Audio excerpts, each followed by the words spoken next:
En estas épocas de Semana Santa traemos una reflexión sobre esta carta que se llama El intento de ser buena. Está en nuestro oráculo y está en la parte de depredadores y trampas.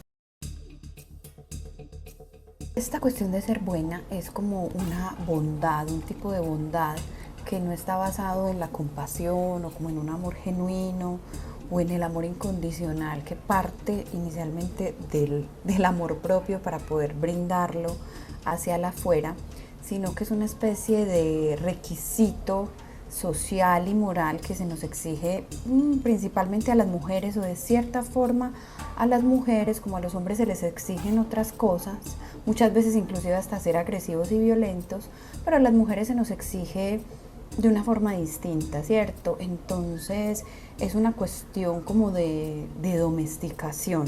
Necesitamos ser buenas para tenernos domesticadas.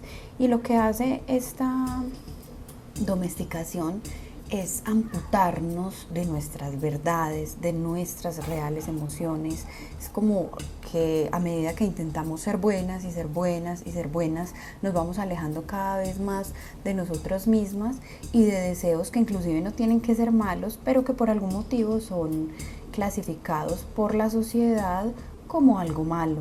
Eso que nos desconecta con el instinto, con el deseo, inclusive con el cuerpo, con nuestro placer, con nuestro poder creador, normalmente son estas asociaciones que tenemos a no molestar, ¿cierto? A no expresar como nuestras necesidades o nuestra voz por no molestar, o a no hacer ciertas cosas que queremos hacer desde nuestro ser por no molestar. Es como no querer sí, ocupar un lugar en el mundo o acercarnos mucho al otro, ocupar mucho espacio con nuestra forma de ser, no desear demasiado, ¿cierto? Ser abnegadas, humildes, no tener como una ambición alta, no alzar la voz, como les decía, y no se trata pues de gritar, sino de darle un espacio a nuestra voz, no enojarse.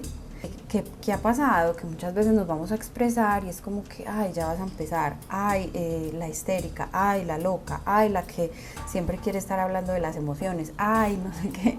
Entonces, ¿qué va pasando? Pues que nos vamos enojando, o inclusive de tanto tragar y tragar y tragar y no manejar pues bien como esas necesidades y saberlas expresar, pues a veces sí eso sale en forma de sombra y de una histeria y una locura. También está el tema entonces como sí, como de no ir demasiado lejos, no pasar nuestros límites, no traspasar, digamos, como lo que está establecido para nosotros.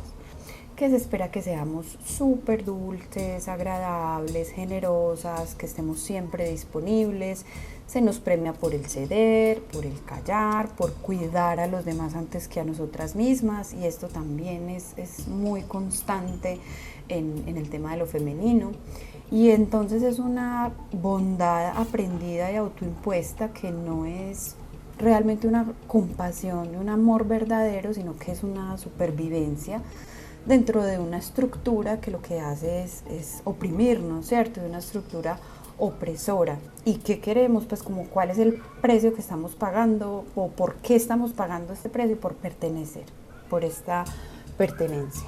Entonces el costo es muy alto, se marchita el alma. Y acá con unas palabras específicas de Clarisa dice: el hecho de ser buena y dulce y amable no permite alcanzar la felicidad en la vida. Procuramos ser buenas normalizando lo anormal, y como consecuencia de ello perdemos nuestra capacidad de huir. Hay una niña, y esta niña tiene unas zapatillas rojas que ella cosió a su manera, de una forma muy sencilla, muy artesanal. Son las zapatillas de ella. Y resulta que pasa una señora en una carroza dorada y como que se apiada de ella, ¿cierto? Se apiada de ella y dice: no, pues pobrecita esta niña, le vamos a ayudar. Y lo que hace es llevársela en su carroza dorada. La niña ama sus zapatillas, que fue las que ella cosió a su medida, y esto lo vamos a ver también cuando hablemos de la vida hecha a mano. Y entonces la señora le dice: no, pues estas zapatillas están horribles, te tenemos que conseguir unos zapatos distintos. y empieza a llevar a la niña a la iglesia, a acomodarla como a la vida correcta, a lo que debe ser bueno. La señora en el cuento la llaman la anciana reseca porque la señora no es capaz de ver, o sea, ella ofrece una ayuda, pero lo que busca es amoldar a la niña a sus expectativas, a su forma de ser y a su forma de ver la vida, y no es una ayuda como de voy a ayudar a que esta niña saque su potencial, saque sus dones y haga lo mejor de ella misma. La señora empieza a adoctrinar a la niña y a llevarla a la iglesia y a llevarla pues como a espacios donde ella debe portarse bien y estar, digamos, muy aconductada y ser buena. Y resulta que la niña pues hace el intento pues con lo mejor que puede, pero resulta que un día va a una zapatería y a una tienda de zapatos y ve unas zapatillas rojas que no son las que ella estaba confeccionando para sí misma en algún momento. Son brillantes, son divinas, y ella se pone esas zapatillas rojas y esas zapatillas la enloquecen. La enloquecen, ¿por qué? Porque le recuerdan eso que en algún momento era de ella, pero estas no son sus zapatillas tampoco. Entonces ahí lo que viene en el cuento es que a ese intento de ser buena se contrapone una rebeldía, pero es una rebeldía sin sentido. ¿Y por qué sin sentido? Porque a ella ya se le olvidó ese sentido, ¿cierto? Ella siente que necesita ser rebelde, siente que necesita recuperar algo, pero no sabe por qué. Y muchas veces esa rebeldía sin sentido y esa locura sin sentido y esa maldad sin sentido lo que hace es llevarnos a extremos ya autodestructivos y que también corresponden a esos instintos heridos, es decir, por irnos a la rebeldía o a ser malas personas o a ser groseros o a ser, digamos, vengativos o lo que sea. Esto no quiere decir que sea el camino, todo lo contrario, sí quiere decir que seguimos perdidos, desconectados de esa esencia interior. Cuando el alma no puede expresarse libremente, busca otras formas de salir. A veces duele, a veces enferma, a veces grita. El asunto de la religión con este tema del intento de ser buena y las zapatillas rojas tiene que ver mucho con esa dualidad del bien y el mal, pero también con esa dualidad que se ha impuesto históricamente, sobre todo en las religiones judeocristianas, de este asunto de la Virgen Inmaculada y buena y santa, y la María Magdalena o la Eva pecadora, o bueno, la Lilith, la bruja, la mala, y entonces queremos separar estos dos instintos femeninos, ¿cierto? Y resulta que no, que tenemos los dos tienen que convivir. Las mujeres somos mucho más allá que madres y somos mucho más allá que esposas abnegadas, y también podemos ser madres y esposas dedicadas también al hogar, pero explotar una vida creativa, el placer de nuestro cuerpo, el fuego de ir tras nuestros proyectos, muchas veces teniendo que, no sé, sacrificar o robar un poco de este tiempo de lo bueno y lo abnegado. Entonces tenemos esta dualidad histórica y pues en la religiosidad, y también entonces está este tema del bien y el mal. Pero lo más bonito es que encima de todo esto está el asunto de que hay un Dios, de que hay un Dios creador inclusive de este bien y de este mal, y que inclusive con esta idea de Jesús, que vino a enseñarnos el amor y que vino a enseñarnos como también ese poderío y a encender esa energía crística de nuestro corazón dentro de nosotros. Y todo eso implica aceptar que hay bien y que hay mal. No quiere decir que vamos que aceptar signifique ser nosotros los que le hacen males a otras personas, o que no nos vamos a defender, o que no vamos a emplear la justicia humana para que haya, pues digamos, como este equilibrio y que el mal no se salga de control. Pero este Dios que abarca todo, Él sabe cómo el universo funciona, ¿cierto? Y es también como esta mujer que tiene todas estas características, o sea, vámonos a la unidad y vámonos a superar como estas ideas de dualidad para ver, por ejemplo, cómo este Jesús lo que hacía era, no sé, buscar estas personas más vulnerables que no tenían por qué ser malas, las prostitutas. O por ejemplo el mismo Jesús que se enojó en ese bazar y acabó con todo el mundo y se enojó horrible por lo que estaban haciendo, ¿cierto? Con los mercaderes. Es entender esa naturaleza dual de nosotros, ¿cierto? Entonces es vivir esa espiritualidad desde ese entender la dualidad que somos con nuestras sombras, con nuestra luz, ver el potencial de la sombra. Y aquí hay algo muy importante y es como el saber discernir entre ese bien y mal cuando algo realmente no está mal y lo hemos visto mal. ¿Por qué? Pues porque se ha juzgado desde la religión o porque se ha juzgado desde algo específico de la familia, pero pues expresar un talento, alzar nuestra voz, decir lo que pensamos, buscar llenar nuestras necesidades más genuinas, eso no es el mal, ¿cierto? Hay que ir como a ese discernimiento interior que cada uno tiene. Y más bien lo que propone, por ejemplo, Clarisa en su libro es conectar con una espiritualidad más instintiva, que esté conectada con la tierra, con la vida. Y sabemos que en esta tierra hay luz y hay oscuridad, hay día y hay noche, hay claridad y hay confusión. Entonces entender todo eso es conectarse con el cuerpo, con lo que siente el cuerpo, con lo que nos dice que está bien o que no se siente tan bien. Ese es un muy buen mensajero, digamos, de esas emociones que son esos instintos que nos alertan cuando algo está pasando el límite de nuestra seguridad. Conectarnos con esos símbolos, con los ciclos naturales. Es una espiritualidad que no está basada en cumplir unas normas sociales, sino en la autenticidad de nosotros mismos.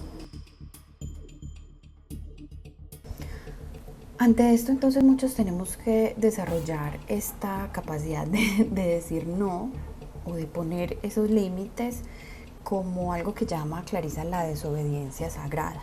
Entonces, la desobediencia sagrada no es que vamos a ser egoístas o que vamos a ser malvadas y hacerle mal a alguien más, sino que es tratar de dejar de encajar, sacrificándonos a nosotras mismas por encima de eso, ¿cierto? Para cumplir normas sociales. Es volver a confiar como en esa intuición de cuándo es necesario decir no. En algún momento es necesario decir no. Por ejemplo, cuando te piden callar tu verdad, ¿cierto? Cuando sientes que tienes que expresar algo muy auténtico tuyo y te piden callarlo. Cuando se espera que pongas a todos antes que ti. Cuando el miedo, por ejemplo, se disfraza de moralidad, o sea, que de alguna manera queremos hacer algo y no lo hacemos, por dentro es por miedo, pero creemos que no, que es porque no está aceptado aquí o que van a decir esto o que, digamos, dentro de esta comunidad o de esta religión esto no es aceptable. Decirle sí al cuerpo, al placer, a la creatividad, a la voz interna, a ese camino propio que nos ayuda a ir y a expresar esa visión del mundo que nosotros tenemos. Acá Clarisa tiene un texto muy bonito que dice: el problema del ser buena al máximo consiste en que no resuelve la cuestión subyacente de la sombra, por cuyo motivo surgirá de nuevo como un tsunami, una ola gigante, un torrente desbordado, destruyendo todo lo que encuentre a su paso. Cuando es buena, la mujer cierra los ojos a todo lo que a su alrededor es inflexible, deformado o perjudicial y se limita a ir aguantando.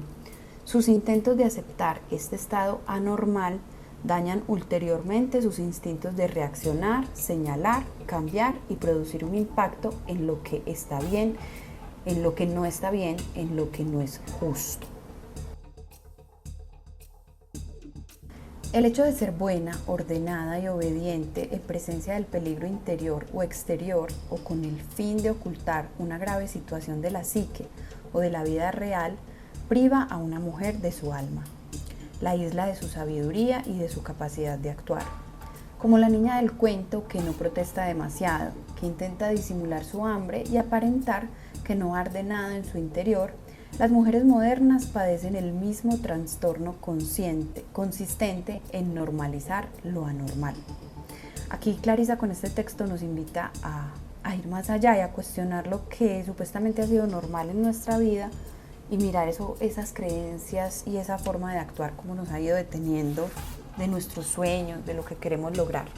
Entonces, algunas señales de que estamos intentando ser buenas más de la cuenta, en lugar de ser nosotras mismas y auténticas, son que no reconocemos las necesidades propias, ni siquiera las identificamos, y entonces si no identificamos esas necesidades propias, pues no vamos a saber llenarlas y vamos a vivir todo el tiempo con hambre de alma. Pero la señal de que ni nos interesa saber cuáles son nuestras necesidades es porque estamos súper desconectadas de nosotras mismas o porque normalmente le estamos dando prioridad a las necesidades de otros. Entonces sentimos culpa por poner límites. Algo muy importante es como que cuando nos esforzamos por caer bien, porque tenemos que encajar en distintos lugares, incluso a costa de nosotros mismos. Callamos las opiniones para evitar el conflicto, evitamos conversaciones difíciles por no pelear y por estar siempre agradando. Tememos, nos da miedo que nos vean como egoístas, difíciles, o la intensa, o la brava, o la fastidiosa, simplemente porque necesitamos expresarnos desde nuestra esencia femenina.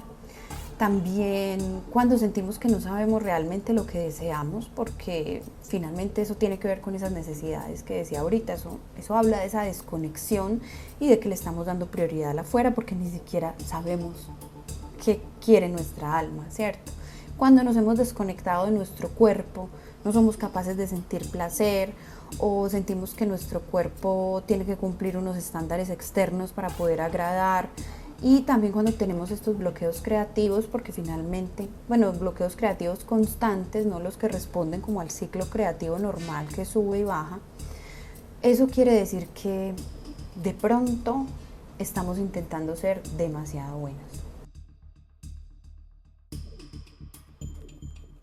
En el oráculo tenemos entonces esta carta que se llama El intento de ser buena, que está representada por una mujer arrodillada a los pies, sea de un hombre o de otra mujer o de otra persona o de una institución, del que sea, siendo complaciente, ¿cierto? Y acá en el fondo está la iglesia como símbolo que usa Clarisa dentro del cuento de las zapatillas rojas.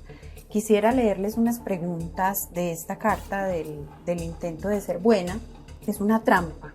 Básicamente lo que es esta carta es que nos muestra que caemos en esa trampa y entonces al caer en esa trampa pues es muy fácil que los depredadores nos atrapen.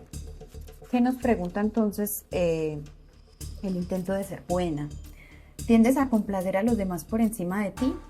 ¿Das prioridad a las necesidades de tu trabajo, jefe, pareja, hijos, familiares o amigos por encima de las tuyas? Y a esto le agregaríamos: ¿das prioridad a las normas establecidas y religiosas por encima de los deseos de tu alma? ¿En qué momento has sido demasiado educada, dulce, amable o servil al punto de descuidar tus necesidades personales? ¿En qué momentos das prioridad a tus propias necesidades? ¿Reconoces que es imperante que escuches qué es lo que tú quieres? Así que nada, muy recomendado nuestro oráculo de mensajes de la luna loguna para hacer todas estas reflexiones. Y algo muy importante es que tengamos en cuenta que es muy fácil y que la vida está diseñada para que caigamos en este tipo de trampas, porque no somos perfectas y estamos en esta búsqueda de la autenticidad, y es normal que durante nuestra vida, mientras estamos aprendiendo a conocernos, a saber quiénes somos, a saber qué queremos, pues empecemos a responder mucho como a esos requerimientos exteriores y a intentar ser buena, porque entonces eso también es una necesidad biológica de que si no soy buena, no hago parte, no pertenezco a una tribu. Entonces si no pertenezco a esta tribu pues me puedo morir de hambre. O sea, eso es algo pues como evolutivo del ser humano.